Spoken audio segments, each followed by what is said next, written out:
You've likely thought about investing in real estate, but maybe something is holding you back.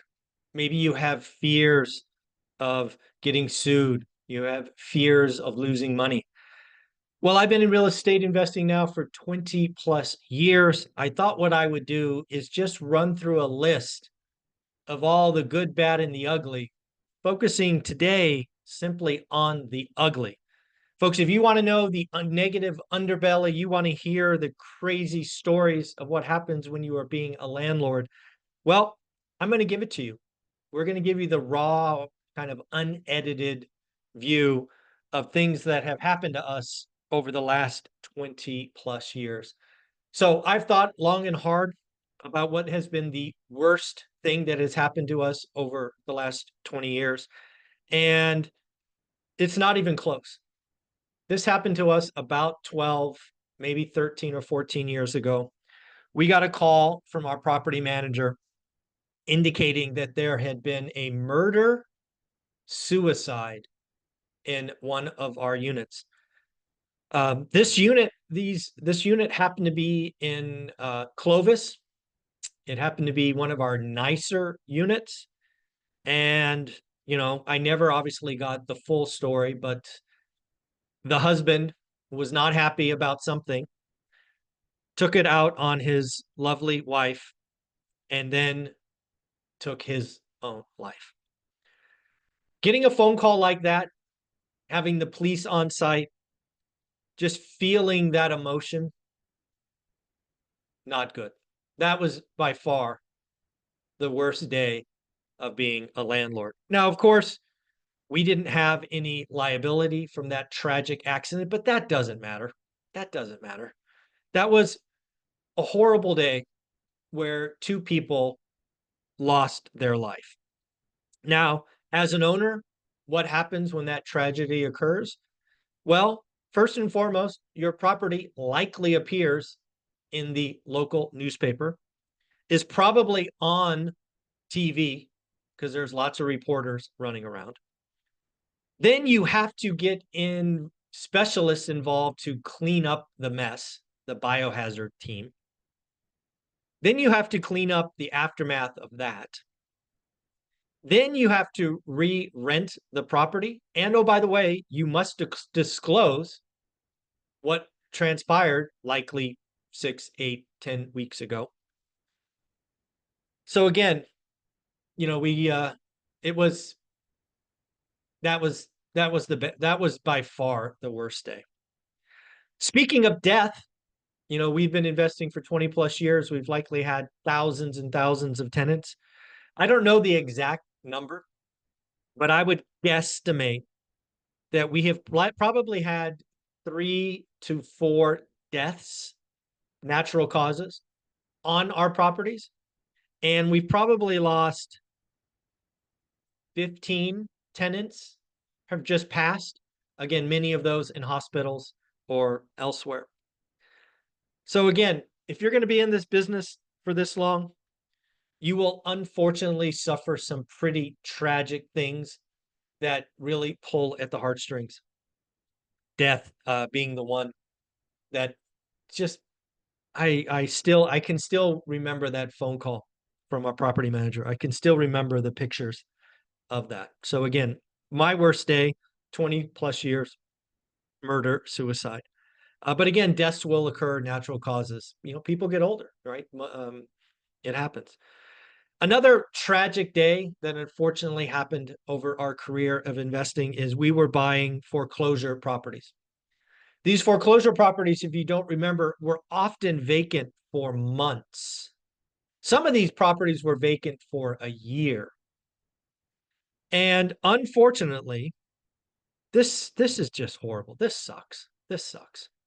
Unfortunately, some rather terrible people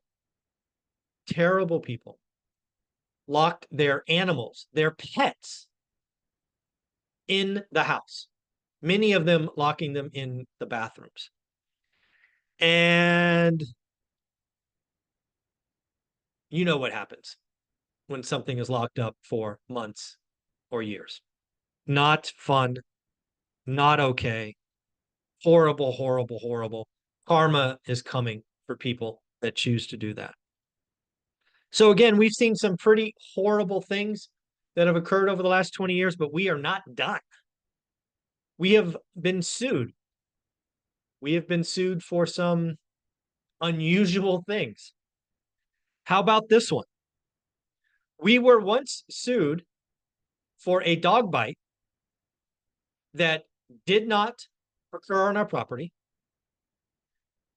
did not occur from our tenant's dog, did not occur to one of our tenants. Yes, folks, ambulance chasing at its finest. Again, not on our property, not our tenant's dog, not our tenant, but yet we were sued. Again, sometimes ambulance chasers do what ambulance chasers do. Again, completely dismissed, nothing happens.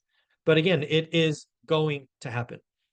How about tenant who decides to shoot a gun in their house at the roof, not telling us, and then getting rain inside?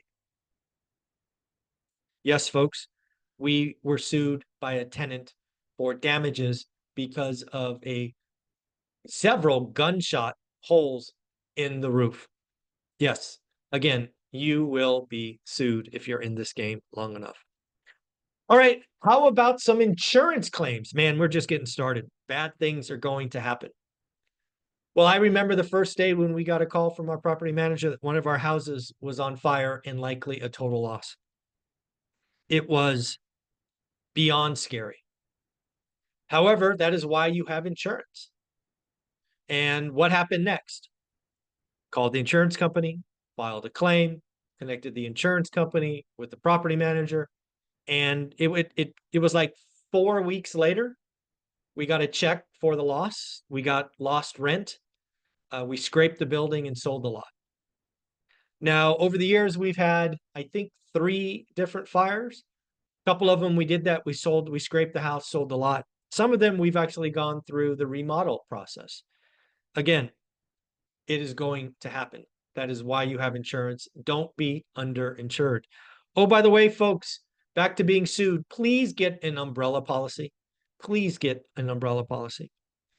All right, now for the kind of the normal stuff, evictions. If you know the story of one rental at a time, our very first tenant was evicted, not after a month of being there. Total suck. Total suck. Plus, they were one of those nasty tenants that damaged the property on the way out. So a total bad move. Over the years, we have likely had over 100 evictions, probably closer to 200 evictions. It will happen. We have had tenants be with us for years that suddenly can't pay. We have had people ghost us and move on. We've had tenants fight us and extend a month or two. Evictions will happen. Stealing. You're going to have people try to steal from you. Contractors, handymen, maybe even a property manager. When money is involved, especially when the economy turns, people suddenly think your money is their money and they try to take advantage of that. How about some surprise expenses? I remember buying foreclosure homes, and again, these homes are often not occupied for months. I remember spending tens of thousands of dollars remodeling them, and then seemingly 4, 5, 6 in a row, the sewers popped. Now, how would 6 or 7 sewers pop? Well, remember, under the ground, there are these things called roots. Roots seek out water. One water source is pipes. These trees can get inside these pipes, and of course, if there's no water going, the roots would wither. Suddenly, somebody gets into your house and starts using the pipes. These once dormant or withered roots grow and get fat because they're thirsty. And then, so yes, I remember, I think it was 6 houses in a row we had sewer expenses. How about a roof? I remember paying to get a roof complete with this new roofing company who had some new whiz-bang technology. And sure enough, the roof did not even last a year. At the next big rainstorm, we had leaks.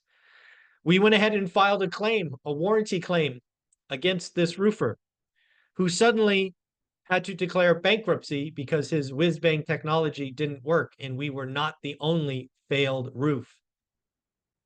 But of course, my tenants don't care that I just paid for a new roof. They don't care that the operator who gave me a 5-year warranty can't deliver. They want the roof to stop leaking, which means we had to do another roof. Again, did not expect that. Big surprise, big expense. So folks, at the end of the day, let's talk about termites. You always talk about termites, right? Tenants, termites, toilets. I remember a house that we had bought decades ago. We went to sell it. We had an inspection, and it turns out one of the walls, just one corner of the wall, for whatever reason, had become a termite infested, pretty bad. So much so that we had to replace that wall. That, I don't know, it was like an 8-foot section, maybe 6 foot. I think it was 8 foot. And then we had to tent the building. Again, expenses we were not expecting. So at the end of the day, folks, if you're going to be in this real estate game, lots and lots and lots of bad things can happen. Murder, suicide, deaths. You can be sued. You can have fires. You can have evictions. People can steal from you. You can have nasty surprise expenses. Remember rule number 5 of the ORAT rules: bad things will happen. You just have to understand them, set up process and procedures, and move on. If any of these things freak you out and scare you, don't do it. Just don't do it. Just understand they are part of the business. Now, they are a minor part.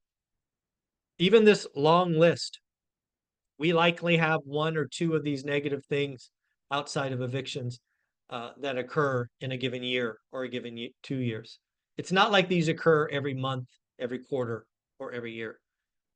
Again, we've had some pretty terrible stuff happen.